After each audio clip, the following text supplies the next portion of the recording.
You want to catch that exponential growth, and you have to look to the long term to do that. Tesla is changing the way that electric vehicle industry works. And for any traditional automaker to catch up to Tesla now, it seems almost impossible. Hey, I'm Steven and this is Solving the Money Problem. If you're new, welcome. If you're not, welcome back. Today we're listening to some more comments from ARK Invest Tasha Keeney regarding Tesla's battery invest today, and also doing a little bit of a forensic on some of the mainstream finance media's appalling coverage of this event. So let's see what Tasha Keeney had to say regarding Tesla's battery invest today and how the mainstream finance media continue to embarrass themselves so much that I need to make these videos and point out how fucking stupid they are sometimes. Let's get into the video. But first, hey guys, if you're in the US and you'd like to help out the channel and get a free stock, check out the link in the description to WeBull. If you open a new account and fund it with $100, you'll get a free stock valued up to $1,600. And if you're in Australia, the UK or New Zealand, you can get a free stock with stake, also using the link in the description. Let's get back to it. Tasha, what was your overall takeaway on the event? It definitely seemed like some of the executives were coming on a bit, let's say, unprepared. What the actual kind of stupid question is this? Now look, I don't want to shoot the messenger, okay? I'm sure the anchor didn't come up with this question herself. It's been handed to her, a gotcha question. Ask this, ask Tasha this, ask this, haha. But it's so absurd, it needs to be addressed. Was there not enough fireworks and topless dances for you there, Bloomberg? Oh, I'm so sorry. It wasn't polished enough? Oh my goodness, that's so terrible. Can you imagine? Imagine this. Imagine if Tesla didn't waste time rehearsing their fucking presentations 4,000 times because they're busy making their products better. What a crazy idea. Wait, oh, is what you're actually saying, hang on, I don't understand what was explained to me. You didn't dumb it down enough for me to comprehend, so you weren't very well prepared because I don't understand what I saw. Listen, it's not Tesla's job to dumb down information and facts. They're out there explaining what they're doing.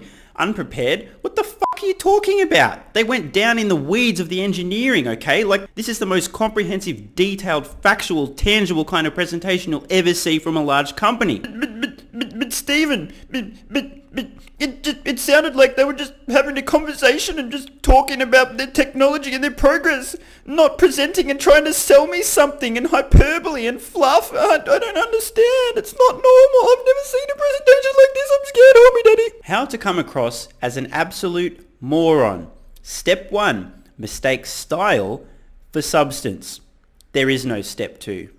Well, what we're talking about, sort of the event lacked sizzle. That's something that I'm surprised to hear. Tasha Keeney, you low-key savage. Now, maybe I'm reading into the tea leaves a little bit, but I'm pretty sure Tasha just said, without saying, through some linguistic ninjery, you fucking moron. What are you talking about, you idiot? Well, what we're talking about, sort of the event lacked sizzle. That's something that I'm surprised to hear. From our perspective, Tesla announced that they're going to reduce battery costs by over 50%, increase range by over 50%, and reduce investment cost on their battery factories by 70%. These are incredible numbers. And as you know, at ARK Invest, we're long-term investors. So to hear that something is 3 years out, as a long-term shareholder, our time horizon is 5 years out. So again, I think Tesla's changing the way that electric vehicle industry works. And for any traditional automaker to catch up to Tesla now, it seems almost impossible. This $25,000 car that's probably going to have an even greater range than previous models, maybe 400 miles, let's say. What are you going to do if you're a traditional OEM and you're still kind of struggling to get your electric vehicle program together? Maybe you're even spending investment dollars on other technologies like fuel cells, which we don't think are economic. It's just going to be so hard to catch up to them at this point. Wait, what's that? Yeah, I have to say something negative again? More fun? Okay, what do I say? Oh, okay, no problem, I got you. We'll talk about the stock price being down after the event. Okay, no problem, ready? Let's go. That said, shares down, almost 16% over the last couple of days. So other investors may disagree with you. What are they not getting, in your view?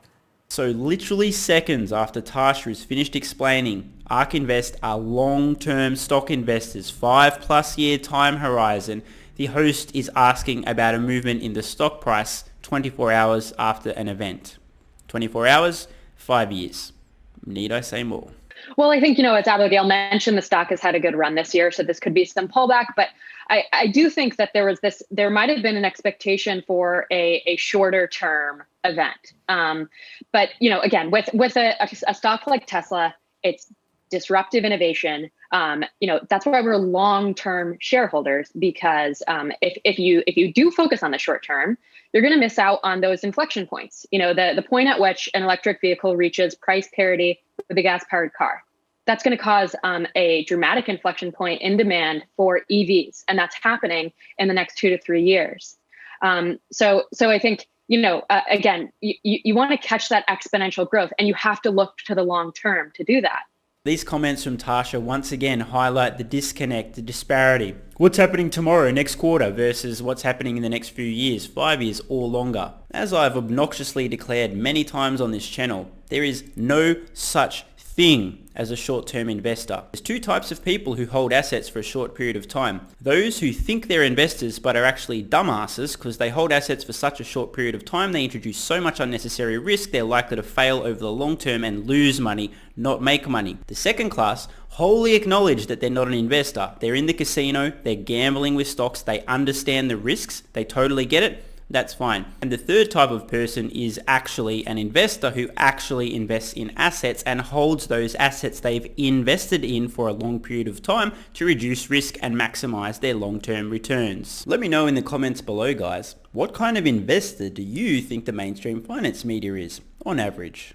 You want me to still be funny? I have to ask another fun question? But I have to tone it down a little bit because it's becoming too obvious. Okay, what do I ask? Oh, okay. I need to imply something is an unrealistic goal, but not actually say that. Okay, I think I know what to do. Thank you. Let's talk about China. Musk touted that the Shanghai factory would be making 1 million cars a year. That is, another quite ambitious proclamation, given that they just got to 1 million cars cumulative. What do you make of that yet another ambitious stretch goal? Yeah, well, I mean, we've already seen Tesla sort of pull off the impossible in China. So the factory is up and running in less than a year. They're already producing cars. It's the first wholly owned manufacturing facility by any automaker in the country, and they're frankly getting more support from the government than certainly we would have initially expected when they decided to move into that market. So I do think it's definitely been a success story so far. I think that government support is really crucial. I think the Chinese government knows that they want EVs to happen, and they want to let the technology leader in. So we've already seen them get subsidies and a lot of support there. I'm not too surprised to hear that target, especially since Tesla's announcing that now. In their although these changes will happen over the next few years, if they have a path to reducing the investment cost by 70% to build these factories, and then the factories are actually producing a lot more than they were in the past.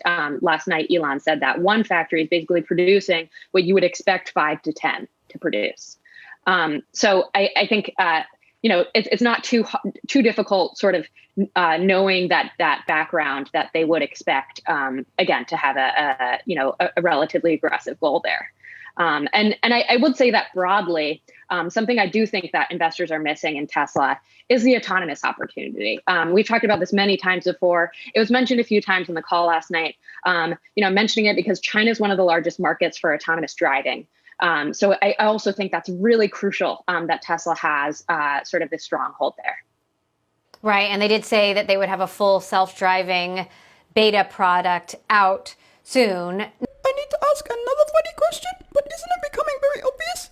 Oh, that's very smart. Yes, good idea. We'll ask for their challenges. What could go wrong? Not what is going wrong. What could go wrong? We'll just put some negativity in the air about hypothetical things that may or may not actually happen. Oh, very smart. We're really earning our bonuses today. Now, what do you think? Look, Tesla's one of your firm's biggest holdings.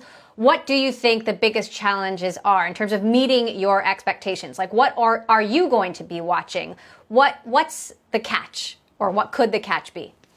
Well, I certainly think that this goal. So yes, Tesla's our top position. I think that the goal of reaching a fully autonomous driving platform, or completing that, is still really aggressive because no one's ever done that yet. So I think that right now, it's something that's hard to imagine happening, again, because we just haven't seen it yet. Waymo, Google's project, has gotten pretty close, but they've had a lot of issues commercializing and scaling. So I think that's not to be overlooked. I think, we're talking about stretch goals for Tesla. I think this has always been a stretch goal. They're pulling off something that's incredibly difficult. So that could be, when we look at our valuation for Tesla, we actually only assign a 30% probability to that happening. Now, it's such a large opportunity that it's very much still worth looking at and sort of putting the numbers to. But on the flip side of that, let's say autonomous driving doesn't happen. Our most recent work is looking at what would happen if Tesla were to launch a ride-hailing network with human drivers behind the wheel. They basically do this in order to set up the network for robotaxis anyway, but it could actually be very profitable for them to do so because they have lower operating costs than Uber and Lyft. The cost per mile to drive a Tesla is much cheaper. They could basically take a higher cut of the gross revenues than competitors and potentially pay the drivers better. And we think this could be much higher margins than the core EV business. You could get perhaps a 50% EBITDA margin on this. So that's one sort of, you can think of a risk in the case that autonomous doesn't happen. They still get that recurring revenue model in that case.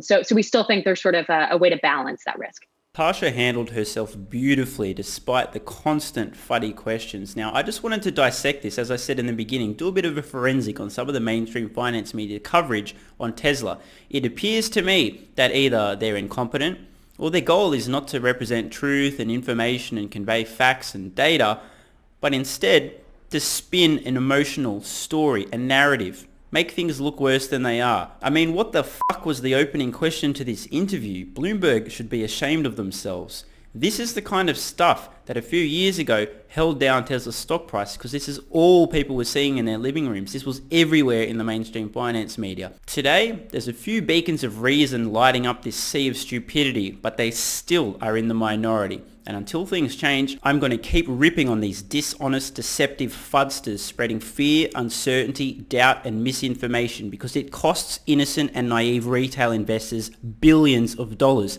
They believe these people. They listen to the FUD. They take it on board. They think they can trust these platforms. You can't. I'm Stephen Mark Ryan. This is Solving the Money Problem and I love you all. And don't forget your free stocks with WeBull and Stake using the links below. Deposit $100 in your WeBull account and you'll get a free stock valued up to $1,600 and Stake, spin the roulette wheel, you'll either get Nike, GoPro or Dropbox. Thanks so much for watching. Let me know your thoughts in the comments below. And of course, if you have any ideas for future videos, let me know. I read all your comments. P.S. If you're still watching, you're awesome. If you'd like early access, exclusive videos, regular Q&As, our private Discord server and more, consider supporting the channel at patreon.com/solvingthemoneyproblem so I can keep creating content for you guys. There's a link in the description. You can now also become a member of the channel for some exclusive perks. To learn more, click the join button next to subscribe. And don't forget to check out our merch store. Either way, the best form of support is you being here and watching, so thanks again.